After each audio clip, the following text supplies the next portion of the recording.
Hello, everyone, and welcome to Dallas Hoops Fancast. I'm your host, Sydney, and I'm here with my co-host, Martin. What's up? Okay, I don't even know where to start with this. We went to bed at 1:30, 2 o'clock in the morning last night. Yep. And I am still hyped up the next morning. I am still buzzing from that performance last night. Obviously, we're talking about the Bucks, Mavs, and Luka's performance. That was one of the greatest performances I've ever seen. I mean, that was one of the greatest performances I've ever seen. I just said that twice, and that's how good it was. It was one of the greatest performances I've ever seen. What's amazing is that it could have been so much better had his teammates made some better consistent shot making. Like Tim Hardaway was terrible, really the entire game until the end. Yeah. But yes, it was. If that's playoff Luka, if that's clutch Luka, if that's big time Luka, yeah, he's definitely gonna win a lot because he took it to another level against the best defense in the league, against the best defense in the league, the best team in the league, the MVP, and he was like, I'm gonna win this game for us, and there's nothing you can do about it. There were so many plays. I mean, it wasn't like usually with Luka, you're probably going to get one play a game. You know, sometimes you don't, but generally you get one play a game that's just like, man, this dude is special. But this game, it was like non-stop. Yep. It was like there were 10 plays that could have been top 10 plays of the year. I mean, 10 of his passes were just sick. Yeah, 10 of his assists were just unbelievable. His scoring, I mean, he tore up Wesley Matthews. That one play where he put Matthews in the blender. Yes, and he did a crossover and then a back crossover step back, and Matthews was like, "Hey, where'd he go?" You know, it was just nasty. And it's like the thing with Luka is that it's all right. Kind of okay. Yeah. The thing with Luka is like he's not the quick kind of guard like the Allen Iverson or Kyrie that you have today. He's so big that his size, he can do a quote unquote crossover and put a guy on skates, but it doesn't it looks slower, but it's not. It's because he's so big and he can step back. He can step side to side so far. I think his quickness is vastly underrated. I do agree with that. He's got lightning quickness on his hesitation, on his crossover, on his first step, and he gets past smaller defenders who are supposed to be quick. That's why they put him on him. Yeah. And he gets past them to the rim consistently and with ease. I think that's because of his size, because he can take, and he does take, such long strides because he's so big that it kind of, whatever. Okay, so for a shorter guy, it would be quick because he can take 2 steps within a second or whatever. But with Luka, he covers the same distance and it's only one step. He gets really low when he dribbles as well. When he's going to his left and he does that crossover underneath his legs back to his right, his legs are so it's wide from open. The free throw line to the 3-point line. They're so wide, and his balance is just. That's why that move always gets him by his defender, because he has that quickness and that hesitation and people talk about he's not athletic. That's a load of crap. When you watch the game, he wouldn't be able to do this stuff if he wasn't athletic. Yeah. Athleticism is more than just dunking. Yeah. It's quickness, it's change of direction, it's all of those things combined, and he is elite when it comes to quickness and change of direction. And that's really how he creates his space. But he also has a killer crossover. He does. He has the ability to go one direction and just cross it back over to the other direction. Yeah. And he seems to get by his defender every single time. And he had so many plays last night that on another night, we'd be talking about it for a long time. Mm-hmm. But they get overshadowed by there were so many. Yeah, there were so many that he made last night. Yeah, I mean, there were so many passes. And I think that, well, we'll get to analysis and stuff later on. But for right now, just this is time to. This is just the hype. Yeah, I mean, there were so many passes that were oh my god. I mean, and other guys were making really good cuts. But it still wasn't an easy pass. I mean, yeah, the guy was there. Dorian had some good cuts. DeLon Wright had some good cuts, but it was still not an easy pass. And he was making these passes. I mean, obviously the one to Maxi between his legs, but that wasn't even the best pass of the night. It was just because it was in overtime and a minute left. Like, it was like, dude, the cojones on you to do that with 1 minute left and to in nail overtime. it. Yes, and just to do it. But like, he had some other passes. I think my favorite one is whenever it was in the first half and he drove it, and Giannis and I think it may have been whoever was guarding him jumped up, and at the last minute he kind of swung it around Giannis to his body. Oh, okay. And I think it was to DeLon because DeLon was cutting, because DeLon did that twice. Yeah. And I was just like, man, how did he even see? Because Giannis' body was blocking the entire view, and for him to even know that he was there, he had another one to Porzingis in the first half where he kind of swung it with both hands in between two players. And when you watch one angle, it's like you don't even know Porzingis is there, and he just swung it between two people, and it was right in Porzingis' shooting pocket. Yeah, I mean, like, that was the other thing is, like, whenever he would drive it and the defense would converge, it's not like, I mean, that's Giannis and Brook Lopez and these big bodies, and like, how does he see? And then the window for the pass is so narrow. It was just incredible. Well, Luka's a bad matchup for the Bucks because what they want is you to dish it out. I don't know why they allow so many threes. I don't know if that's their scheme, but they do not let buckets in the paint. And Luka is so good and crafty at finding the open shooters last minute. Like, the last minute he's able to find them. So he's really a bad matchup for them.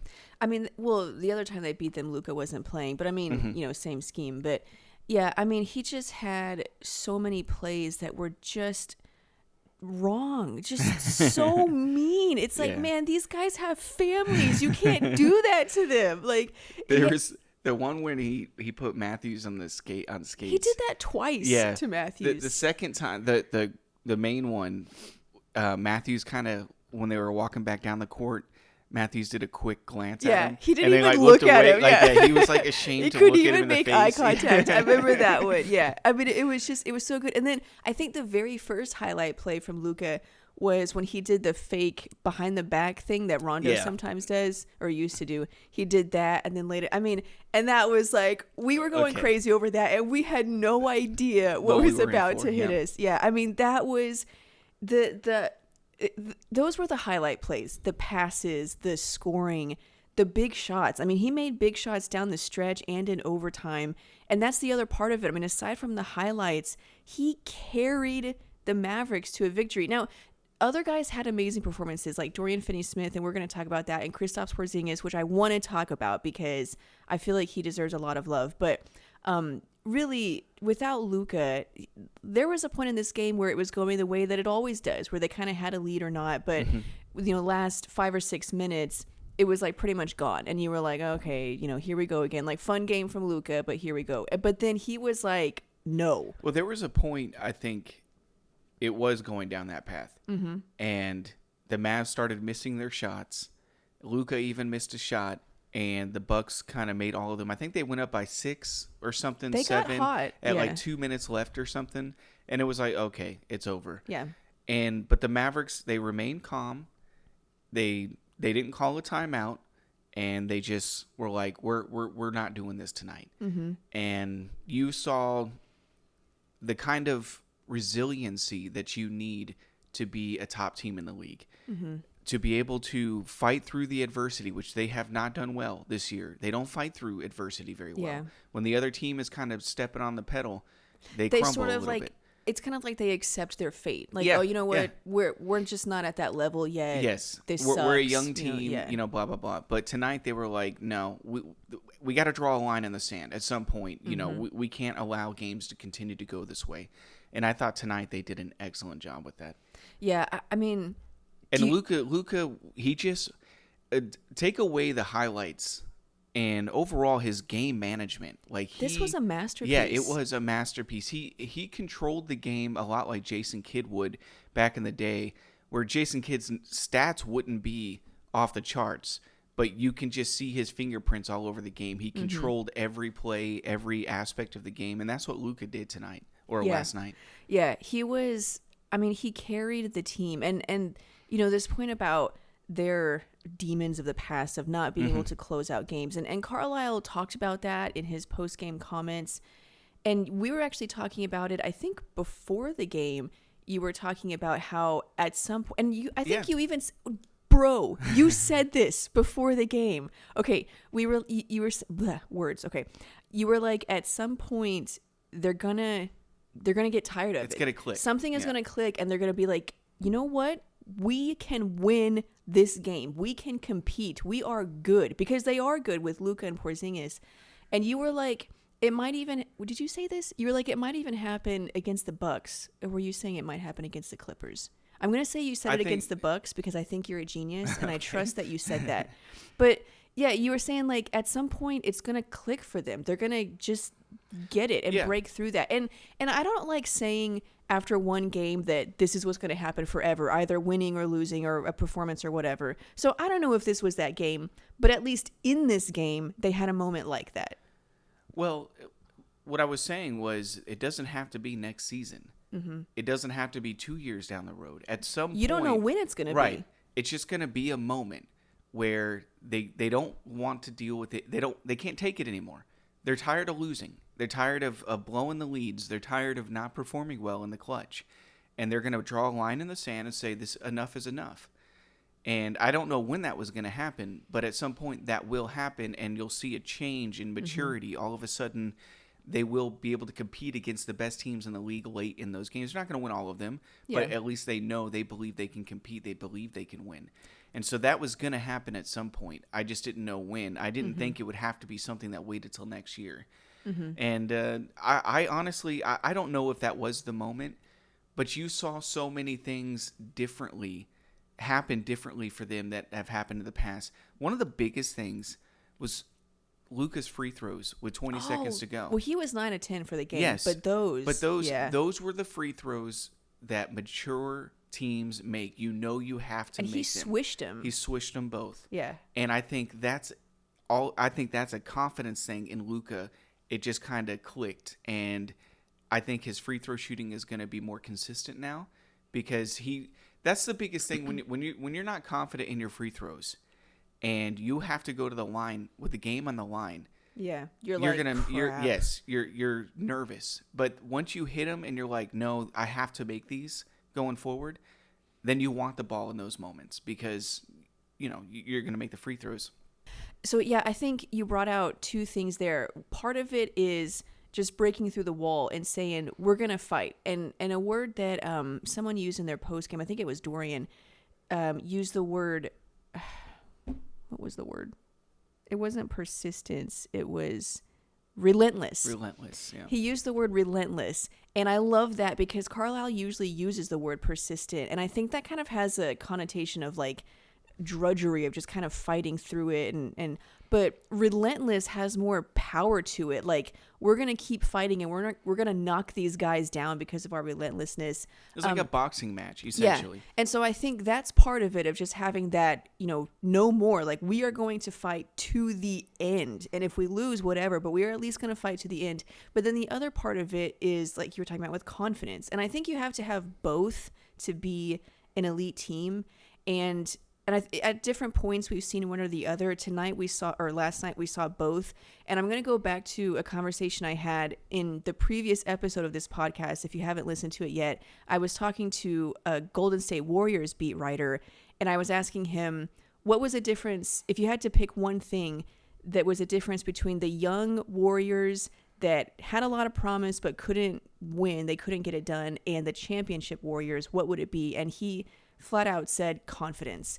Just knowing that in those moments you can deliver, that you can hang with those guys, and that if you play your best and if you stay focused, that you can win those games. Yes. And so I think it's part of it is the resiliency, but part of it is just knowing, like, we can make these plays, we can make these shots, we can make these free throws, and that confidence. He was saying, like, that was a tangible thing you could see on the court, that the confidence made them a better team. And I think you saw a lot of that last night. Yeah, I thought it was really, you saw a lot of growth happening in front of our eyes. It was like they were going from a young team to a perennial contender team. Yeah. in the span of 20 minutes, because you saw how they responded to these moments that they struggled with all season long. And it's like you could just see it. They were just no more. And Luka was like, no more. I thought it was a similar game with the Sacramento game.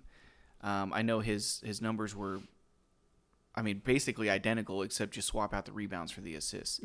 But at the end of the game, in crunch time, he wasn't looking to score. He was looking to make a play. He was trying to make a play. And he didn't always score the basket, but he made a play to where his team got an open shot. And that's what you saw against the Bucks. He wasn't forcing it to him to where he has to get this he shot. Had that one play, but other than that, the one where Porzingis. Yeah. But aside from that, yes, for the most part, it was passing it around, and obviously his teammates got to make shots. And I thought Dorian, the toughness of Dorian, was made evident even more so. I know he's always been tough, but the mental toughness that he has to be able to hit shots in moments like that is the kind of players that help you win championships. Yeah, it's crazy. Dorian and Kleber, percentage-wise, are two of their best clutch shooters on the team.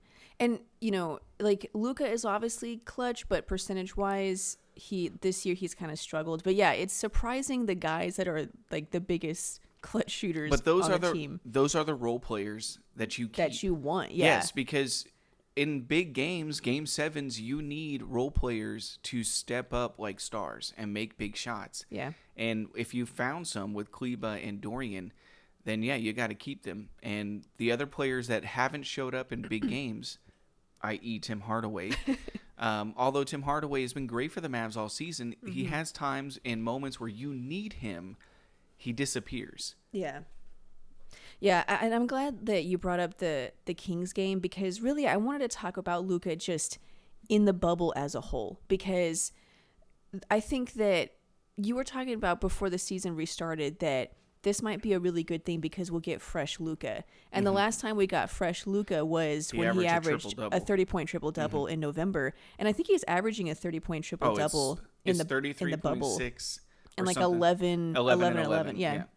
And so just this whole time, this has been like MVP Luka. Like, he has taken his game to another level and has really carried the team. And like you were saying, if this is who he is in the playoffs, I mean, I don't know what they're going to do this year. Like, I think it might still be a first round exit because this is one game and they still need their role players to step up and, on and on and on. But, going forward into the future, you can see the promise.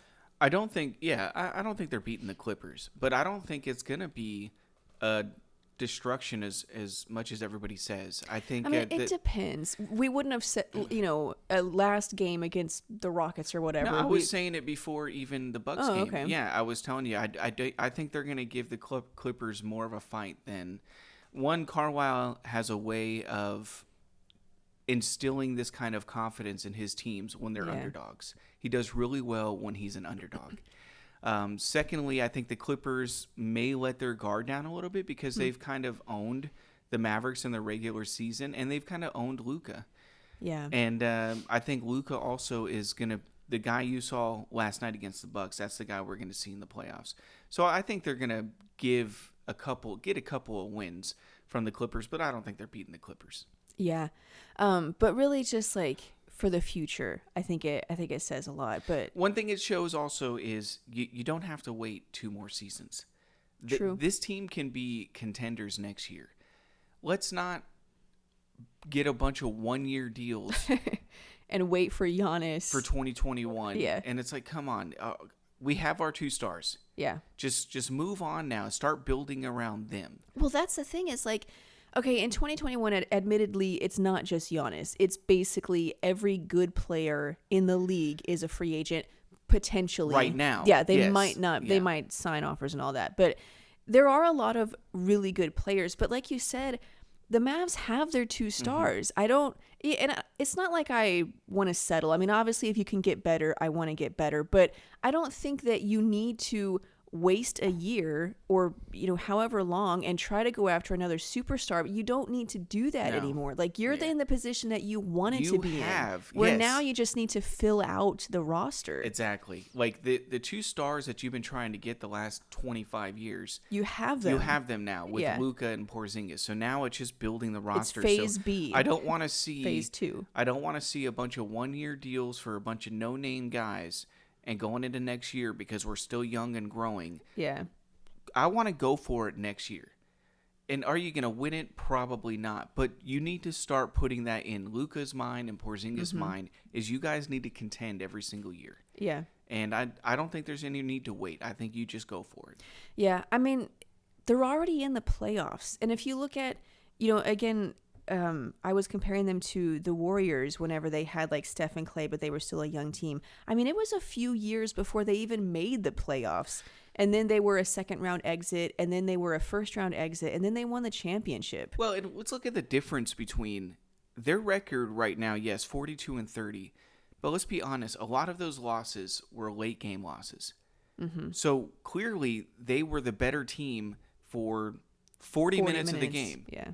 And then they didn't know how to close those out, and so they lost. But let's say they learn how to close these out. Their record right now would be top 3 in the West.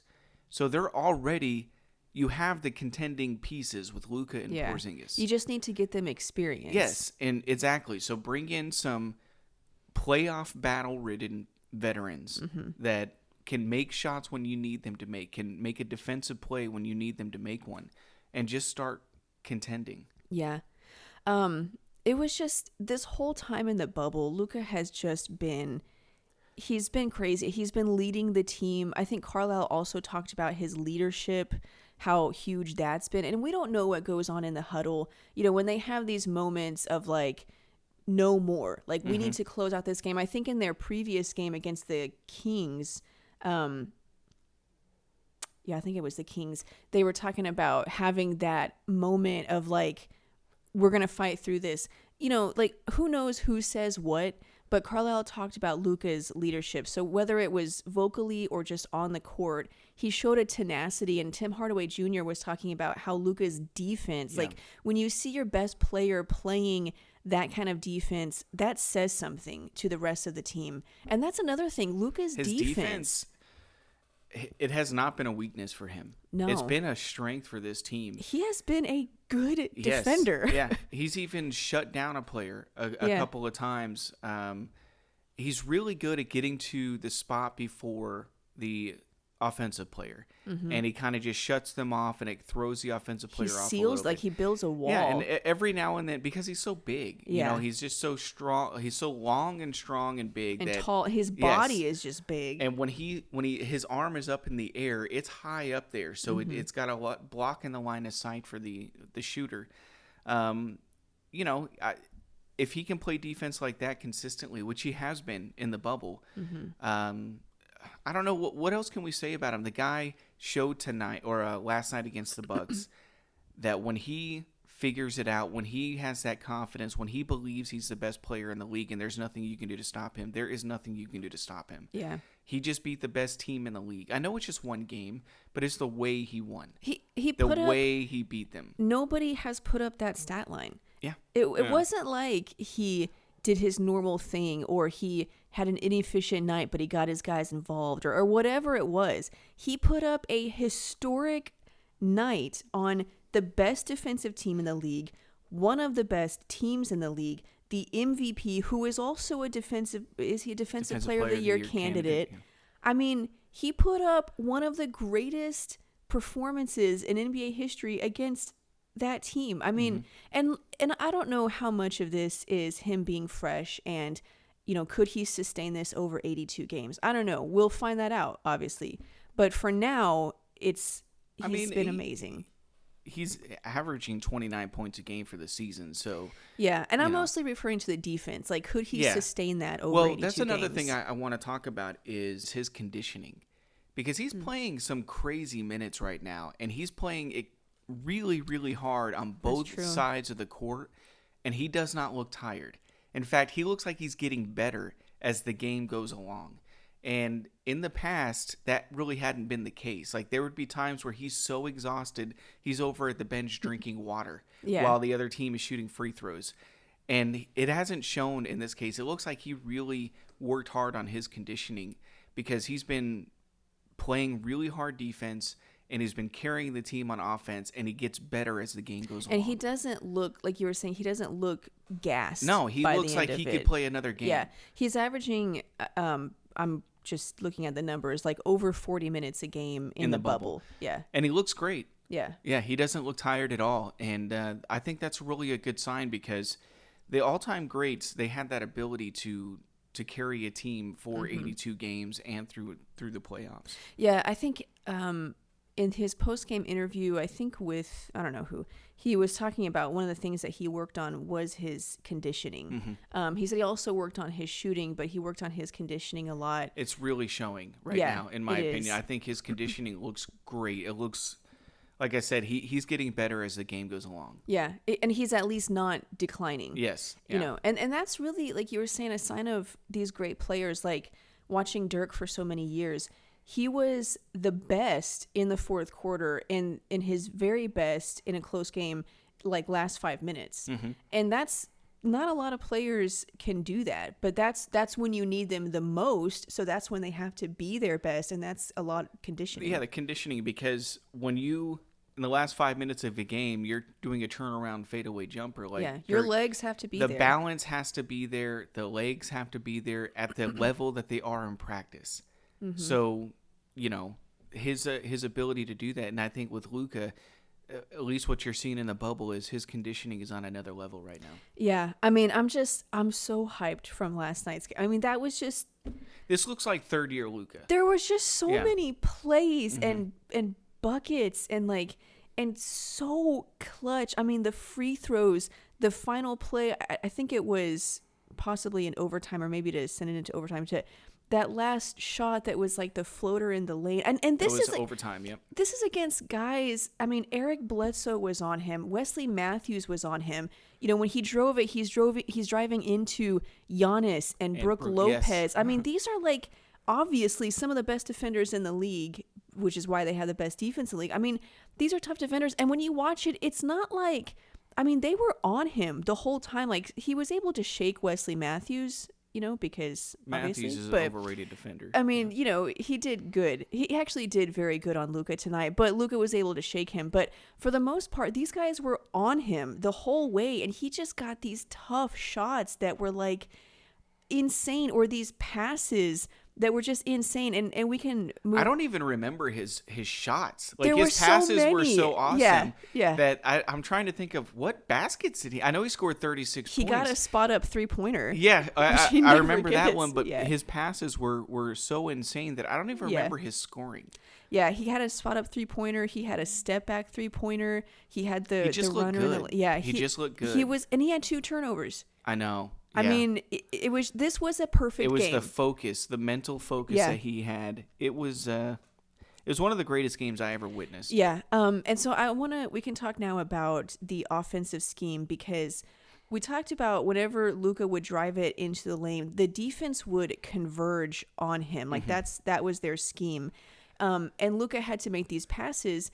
And to me, I think it looked like they scouted this, and their game plan was to have cutters coming in and out constantly, because there were a lot of baskets that came off of movement like that, and we don't usually see that from the Mavs. Like, I don't usually see a lot of cuts from DeLon and Dorian and Hardaway. They are there. I mean, it's not like they never do that. But in this game, you just saw it a lot more, and I wonder if the coaching staff, you know, saw that as a point of like, okay, when you drive it, this is what they're going to do. So you guys need to be cutting in and out. And I think that helped so much. Well, that's really the only way to get, good shots in the paint against the Bucks, because their defensive scheme, because if you look statistically, the shots that teams you want as an offensive team are teams in the paint and threes. And so the Bucks were like, okay, if we can take away all the points in the paint and just force them to shoot threes, then they would have to be basically on fire in order to beat us. Yeah. But so they converge. They do not let buckets in the paint. That was my point about Luka being a bad matchup for them, because he has the ability. He can pass. Last minute too. Yeah. Like, as the defense, you feel like you got him. He's in the air. He's falling down. He's he has nowhere surrounded to by go. 7-footers Yes. with 8-foot wingspans. You're like, we got him in our scheme, boom, and then all of a sudden this miraculous pass Boom. out of nowhere. And you're right, the players cutting really helps. So they've got easy points in the paint against a really good point protecting team because of those cuts. And, you know, I got to give credit to those guys for making those cuts and for making those baskets. Like, some of these that Dorian and DeLon made, they were still kind of tough baskets. I mean, one of them, the one where Luka passed it in between Giannis's legs to Dorian. Yeah. And he went up for the layup. Giannis still almost blocked it. Like, that was still a tough shot. Like 0.01 second later, and that's Yeah. a block by Giannis because he is a freak and just, you know, was able to go from one side of the key to the other without even blinking. So yeah, it was awesome that one where Porzingis cut last minute and had that nasty dunk where it was like it slingshotted out of his hand. That or was something. He had some pretty powerful dunks. Yeah, that alley-oop he had in the first half. Yeah, and so I like that offensive scheme, and like they did get some wide open threes off of similar plays where Luka would drive it and then kick it out. Didn't make as many of those. Dorian was great. Maxi was great.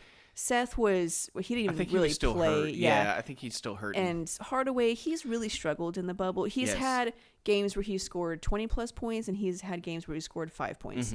So I'm not sure what he's going to be like going forward. This wasn't a great game for him, but the cuts and Dorian was just great. That offensive scheme, I think, worked so well. So I wanted to talk about the scheme. I wanted to talk about Dorian. I also wanted to talk about KP. Let's talk about KP first, because I think he deserves some attention. In this game, he actually had 26 points, 11 rebounds, 3 assists, 1 block. He was 9 for 24. I mean, he struggled on his shot, but he had some plays that were absolutely amazing. And sorry, go ahead. Yeah, he had some stretches in the game where he was carrying the offense, especially while Luka was out on the bench. So he had stretches where it was unicorn KP, and then he had stretches where he didn't know where. He looked like he didn't know where to be. And I thought, and I keep thinking about this play because I don't really know what to think of it. And it was at the end of the overtime. I think it was the overtime where they come out of a timeout. Oh, yeah. And it looks like the play originally was designed to go to KP in the post. And immediately when Luka got the ball, he was like, we're not doing that. He waved it off. Yeah. And so the Mavericks got a shot. They missed it. They got the offensive rebound. And so KP had, I think, Wes Matthews or something on him on the post. He had a smaller guy on him. And he basically demanded the ball. Yeah, he was looking at Luka like, what do you do? Yes. Like, give me the ball. He was yelling at him, give me the ball. And so Luka was like, okay. He was really hesitant to give it to him. And he did a turnaround, and it was a bad shot. He missed it, yeah. And I was like, in my mind, I'm like, I don't know how to feel about this because, one, if you're going to demand the ball, you got to make that shot. Yeah. You can't demand it away from the best player on the team. And who's having a historic night. Yes, yeah. And I love his confidence that he wanted the ball in that moment. And I think I'm going to take it as he had good motives behind his decision making. He wanted to win, and he wanted to step up for his team in that moment. He didn't want to have another late collapse, another late loss.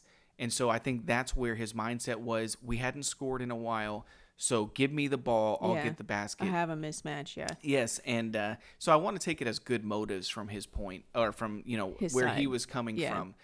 But it was kind of cringy. Yeah, I mean, okay, so first of all, I don't think that it's a problem. I think in that moment, that play that just didn't go well, Like, I don't know, like, I don't think that's a problem in terms of, like, their chemistry or anything. No. Okay. No. I don't think it's that. I think it's just they don't really know what to do late game. Oh, and, okay. And I think Porzingis wanted to insert himself as the leader of the team in that moment. So that way. Or just as a guy that could make that shot. Going forward. And he demanded the ball. And like I said, if you're going to demand it that emphatically, you gotta make that shot. Yeah. And he missed it. And it was like, man, you can't do that. You can't demand the ball like that and miss it. Now, to be fair to him, he came back later on in overtime right before he fouled out, and he hit a big shot. Yeah. So he did hit a big shot when needed, but he also missed a lot of shots when they needed him to make some. Yeah, I think also, going back to that play, another reason or another part of it is that since that was the play that Carlisle called, it appears that way. Yeah, it appears that way at least. I'm kind of like, I'm a little okay with him demanding it because he's basically saying like, this is the play we called, like, give me the ball. And so there's that part of it, and I don't know why Luka was like whatever, and then that was just like a microcosm of like what the heck is going on here. Sorry, go ahead. Well, I do agree, like what you were saying of, knowing how to work together. I think that's something that we're gonna see them get better at, of just how they can feed off of each other as a duo. Like right now, they're a duo in the sense that they play together and they're two really good players, but how they can play off of each other, that I think if they unlock that, then that's like a whole other level. Like right now, they both score a lot and they're both great. And sometimes they have a pick and pop or a pick and roll, but they're kind of just, they're teammates just like everyone else. But if they can figure out how to play off of each other and connect that and make that a dynamic duo, that I think is a whole other level. Well, I think Porzingis, I don't know. I don't think his confidence is quite there yet. I think he has games where he feels really good, but I think his confidence is lacking in the big moments. Like when you need him to step up and hit those shots, I think his confidence is not there yet in those moments. So I think a lot of that is still coming off an injury. Like you're working your way back into it. And he's still I know he's 25, but he missed like 2 years of play. Those moments, this is his he third hasn't year. had these moments very often. No, with the Knicks, they never really had moments like this. No, not when it mattered. Yeah. Not against the best teams in the league. Not against the Hornets, he may have stepped up big because that's a different story. But when you're going against the best teams in the league, you got to be able to step up in those games. And that's what all the superstars do. That's what Paul George did and Kawhi did against the Mavericks. They were like, hey, we need to send a message to this team. And they came out and they made all the shots that they needed to make.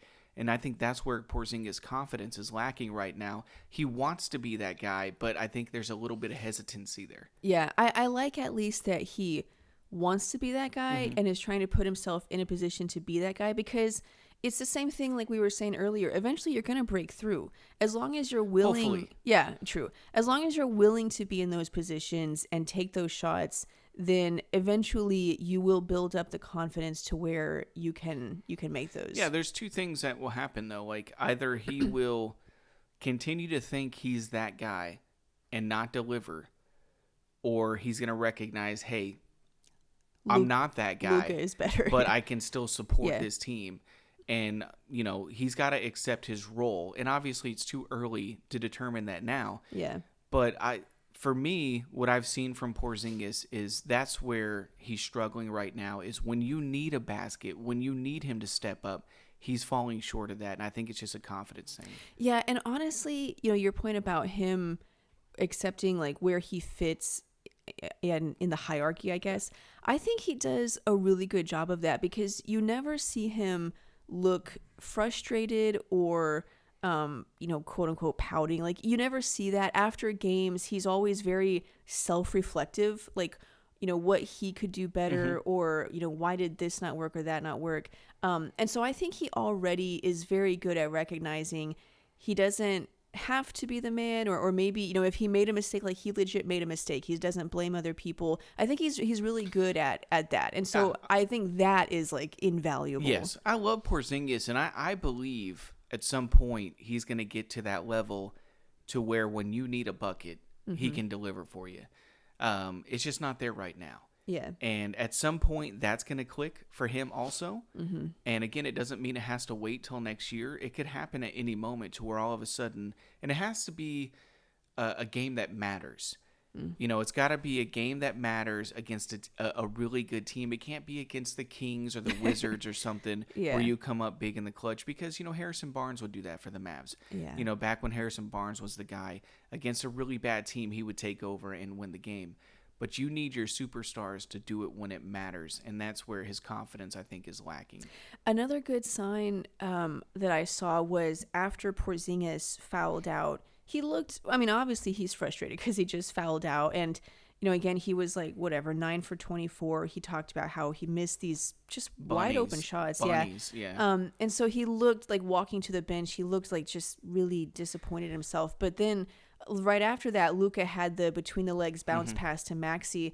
And KP was, right there celebrating. You saw the look on his face like, man, that was cold. And so I get that sense from him that he is self-reflective and like, man, what can I do, or what am I, doing wrong? But like, he doesn't take that out on his teammates. Yes. He comes from a place of like, I want to help the team, not, how can I get myself mine? That's one thing we really learned about Porzingis this year is he's a team guy. Yeah. He's 100% a team guy. And I think you saw the disappointment in him. He was disappointed in himself. To me, he's disappointed he let his team down. That's what I was about to say. And some of these shots, like, he can make these shots and he let his team down. And so, yeah, he was disappointed because in all honesty, he really didn't play that well. He had moments in the game where he played well, but overall, it wasn't really that good of a game for him because he missed shots that you needed him to make in the moments of the game. Yeah. And he let his team down. So I think that's what you saw, the disappointment, because that's the thing we've learned about him is he's such a team guy. I mean, this team, when Porzingis gets to that level and Luka gets to their levels of who they're going to be, they're going to be unstoppable. Yeah. It was just and the whole in the bubble thing, Luke, like I've been saying, like Luka's been great. Even Porzingis has been. This game wasn't as good, but even Porzingis has been excellent in the bubble. I mean, against the Clippers, he had 30 points. Against the Kings, he had 22. Against the Suns, he had 30. And against the Rockets, he had 39. Now, his efficiency comes and goes. Yeah. But yeah, he's been great. And then, Luka's been great. He seems to be a real rhythm type of player. When he's in rhythm, it's an automatic bucket. Yeah. But when he's not in rhythm, then it doesn't go in it quite as frequently. And obviously, most players are rhythm players, so that's not like ingenuity or anything like that. But he struggles with the rhythm of the game. Sometimes he gets lost. I think Derek Harper even mentioned it during the broadcast, is there's stretches in the game where he's not involved. And they're less and less now than they were early on in the season. But they still happen from time to time. Yeah. And he's got to find a way to insert himself and not force it, but be a part of what's going on. Yeah. And like one thing that helps a lot is cutting to the basket when Luka drives, when your shot's not going down. So that way you're not jacking up another brick, you're getting a dunk. So I don't know. It was a good game from him, and it was a bad game from him. It was an all right game. It was good. I mean, Luka, obviously he had the best night, and he that's why they won. But Porzingis was a good Robin, and I think that's great coming off a torn ACL, especially. Yeah. So next they face the Utah Jazz and then the Portland Trailblazers. When's the Jazz game? That's Monday afternoon at 2 p.m. And then they face, that's on NBA TV, by the way. I don't know if it's going to be on Fox Sports Southwest, probably. And then they face the Blazers on Tuesday, so that's a back-to-back Tuesday evening. And then they face the Suns, who are still undefeated. Yeah, it's because no one's taking them seriously. Yeah, and even despite going 5-0, they're still not in the playoffs. That's why nobody's taking them seriously. Yeah. Now, they're only a half game out now. Oh, I thought it was 2 games still. Oh, okay. Well, assuming... I saw maybe the tweet I saw was for another team, but they're still out of the playoffs. I think they're obviously closer than they were, but still some things need to fall their way. So that might be a huge game for Phoenix, like that, which means that's a really good opportunity for the Mavs to do this again. The Mavs come out need and to say, do to the Suns. We have figured it out. The Mavs need to do to the Suns what the Clippers do to the Mavs. Yeah, we're just better than you. You're not here yet. Yes, exactly. And that's what I want to see from the Mavs against the Suns. Of course, at that point, that's the last game. Yeah. It may not matter. In fact, Carlisle may rest everybody that game. Yeah, true. So they probably won't even play just to get ready for the playoffs. Yeah, because by that time, the seeding will most seeding's definitely already be set. set. And so if it's Phoenix, if it's their game 7, it's like, who cares? Yeah, I'm not going to We're not facing you anyway. So there's a good chance that nobody even plays in that game. Okay, so going forward... So it's just 2 games left? No, there's 3 games left. Utah, Portland, and Phoenix. Okay. And I think they're like mathematically pretty much locked into the 7th seed. But still, I mean, these are still good opportunities to build more confidence. I think the Utah game is an important game. Because they're ahead of you. They're a little bit ahead. It's not like you're playing the Lakers. Not just standing, but like where you want development-wise. Yeah. And so I think that will be a good game for them. And then the Portland-Phoenix game, you don't want a lot of minutes from Luka and KP. In my opinion, there's no point because you're set. You want to have fresh people going into the playoffs. You don't think they should use that to build confidence? Not against Portland and Phoenix. I think the Utah game is important, like the Bucks game. But Portland and Phoenix, they're not in the playoffs. So, you know. Yeah, maybe they play against Portland or just one of them, but I foresee, in my opinion, I think the game against Phoenix, they probably don't even play Luka or Porzingis. Yeah, and not just gaining confidence going into the playoffs, but gaining confidence for the next 5 years. You know, I remember watching some documentary about the Mavericks and Dirk and Steve Nash, and it was the last game of the season, and the Mavs had missed the playoffs because they were still kind of early in their development. And Steve Nash said something like, it starts tonight. Like, the team that we want to be next year, we start building that tonight. Even though it's the last game of the season, we're not in the playoffs, we can start building those habits tonight in this game. And so, you know, these next few games, and in the playoffs too, like building that confidence, it's not just about what can we do in the first round, but just, you know, we have another 5 years. How can we start building that tonight in these games? Yeah, I just don't know if the game against Phoenix is that game that you use. Oh, yeah. I just mean like in general. Yeah, like whatever they do these next few games or in this game it's about building confidence, correct, 100%. I would just hate to see Luka sprain his ankle. Or not even his ankle against Phoenix. And then he's out, you know, the first 2 games of the playoffs against the Clippers. So, and not only that, the more rest he's given, the fresher he's going to be going against the Clippers. True. Okay, so there were other things I wanted to talk about, like Dorian. We talked a little bit about him. I mean, he appears to be a big shot maker. He is, and he has been that all year. Yeah, so it's not like we're just reacting to this one game. I go back to, I think it was the 3rd or 4th game of the season against the Lakers, where Luka drove it and that would have been the game winner. Yeah, had the refs not blown it. Yeah.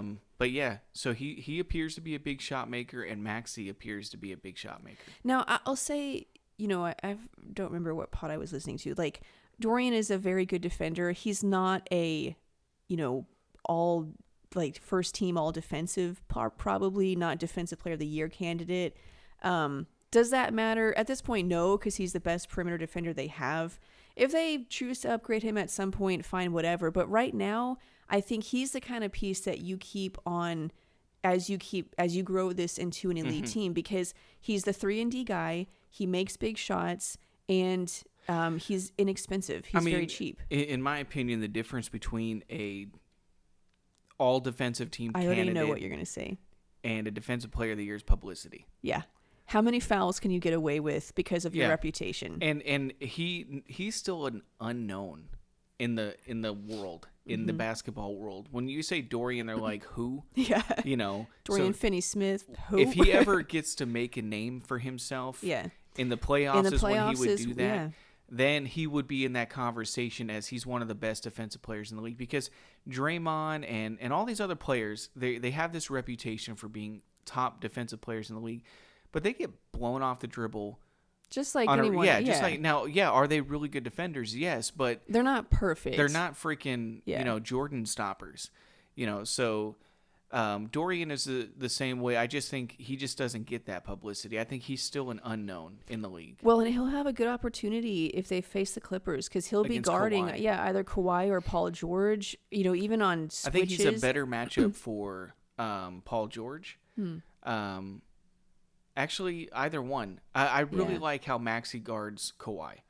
Yeah. Because Kawhi is kind of slow and methodical, and Maxi's size, he's able to play those kind of guys really well. But we'll see what happens. Yeah, but that would be a really great opportunity for Dorian. And, and like I said, I know he's not, like, there might be a time when they can upgrade from him, but for now, I think he's just the kind of player that you would keep because you want guys that hit shots when you he's a big shot maker, he's a 3-and-D guy, and he's inexpensive. It's not like it's a harder deal with Hardaway because he's so expensive that it's like, yeah, he doesn't suck. I mean, he could give you 15 to 20 points, whatever with his defense or inconsistency. But, the problem is that he's so dang expensive. Like if Dorian was that expensive, my story would be different. Yeah. So it's like he's so inexpensive and he does so many good things. Whereas with Hardaway, it's not the same story. So yeah, he's one player that, and his toughness, it's not just big shots that he makes. He also comes up with huge offensive rebounds late in games, huge defensive stops or defensive rebounds. So he's carving up himself to be a big-time player. Yeah. So and a lot of these big-time players, they don't have to be stars. You just need them to show up when it matters. And it looks like he may be one of those kind of guys like Maxi. Yeah. I mean, all you need is guys that will hit just one or two big buckets in big moments. Yeah. Exactly. And then be solid the rest of the game. Yeah. And I think, again, that's the position that Dorian fills. Like, he's not their third option on offense. You don't ask him to score 15 to 20 a night, even though he's actually done that in the bubble a few times. But you don't ask that from him. So there's a role and he fills it perfectly, whereas that's, again, kind of the problem with Hardaway is that he's currently in a role where you do need scoring from him. You do need him to score 20 a game. You do need him to do these things, and he doesn't always do it. So he's just, Hardaway is in a role that I think he just can't fill right now. Right. And so that's why I kind of go back and forth on Hardaway and where he fits and where he belongs. And that's my problem with Hardaway is I don't really care how many points per game you average. What I care about is when it matters. Like when you're going against the Lakers or the Clippers or the Bucks and it's last 5 minutes or fourth quarter, can you hit your shots then? Because that's really what changes you from being a good team to a great team is making the shots when they matter. And right now he's falling short of that. It could be because he's never been in this position before. But right now he hasn't really done that consistently. And that may change at any moment. So we'll see. Yeah. So yeah, I like Dorian and Seth, like you said, he's not healthy right now. And he's always, he has these games where he's just not healthy. And they're kind of slim right now with their roster. Yeah, well, being without Jalen Brunson and Dwight Powell and Courtney Lee, who surprisingly, I was looking at his minutes. He was averaging like 15 minutes a game. He was playing towards the end before significant minutes. Before the he Rona. Started a lot of games. Playing, and then Willie Cauley-Stein, who they had just signed, but he was filling a spot. Once Dwight Powell went down, and then he was kind of a situational kind of guy that they don't have anymore. Yeah, and then they added Michael Kidd-Gilchrist, but he never plays, so it's almost like he's just not even there. Well, he played last night. Yeah, for like 5 minutes. Yeah, so I mean they're down like 5 guys right now, and so it's kind of hard to judge like this team and all that. But yeah, because my next question was like, how far away are they from a championship? But I don't know. That might be like a whole other conversation. Yeah, I just don't want to wait. Yeah. For 4 more years for I I don't want to wait for the right situation to start trying. Yeah, I think like next year. I want to start trying now. Next year. Yeah, well, yeah. Now, will they contend next year? I don't know. Will they have the right players to do it? I don't know, but start trying. Start trying to do it. Start trying to get the right role players. Stop with the big name guy. Yeah. Just you have stop. the big name guy. Yeah, just stop. You have the future of the league. You do not need another guy. Yeah. Like, if you got Giannis, it wouldn't even be fun. to watch. I mean, because you basically have an all NBA team out there going against the league. And yeah, you might win a couple championships. And to be honest with you, it'd be freaking awesome. Yeah. But you don't need that. You have those guys. Now you need to build the right team around them. Well, especially with Luka still being on his rookie deal for, a few years.